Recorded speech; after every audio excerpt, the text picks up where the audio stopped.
Hey y'all. So today I am with all of my ingredients. Tell me you're proud without telling me you're proud. So right here are some king oyster mushrooms. I have some seasoning salt. I'm going to go ahead and sprinkle that on. I also have some mustard seasoning. Sprinkle that on, although that could be the garlic.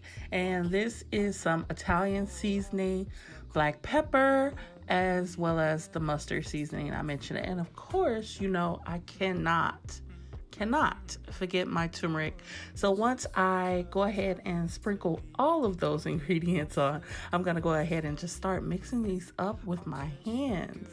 King oyster mushrooms are very flexible. You might have seen other people make a million other things, but mostly people like to make fake fried chicken. And so today I'm going to be making fake chicken gizzards. These are going to be so flavorful, so delicious, mouth-watering, crunchy, seasoned. Just wait.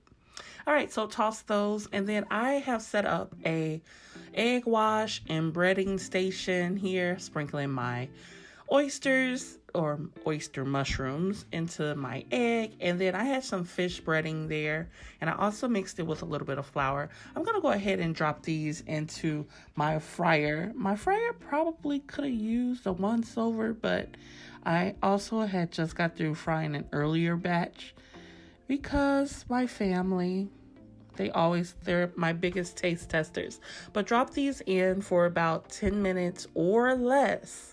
You don't want to overcook these. These do not take very long to cook, and you don't want to come out burnt, or once they start floating, really pay attention to them at this point. Here's my Mr. Taste Testing, of course, and then this is me adding more.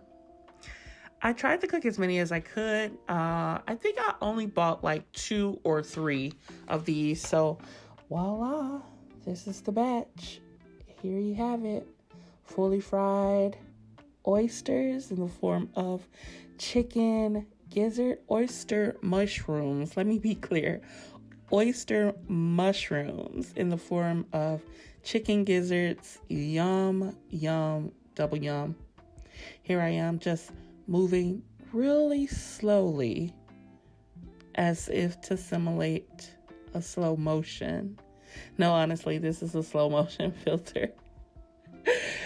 These are so good. I paired them with some crispy crinkle fries, topped them off with some barbecue sauce, but you can add whatever type of sauce you like. If you don't like to drizzle, you can dip. I know a lot of people love to dip. So these are just fun, flavorful grabbables.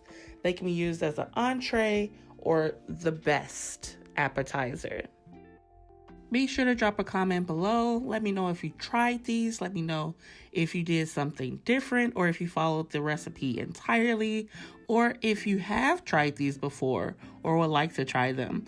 All right, guys, be sure to follow for more tasty recipes. I'll see you soon.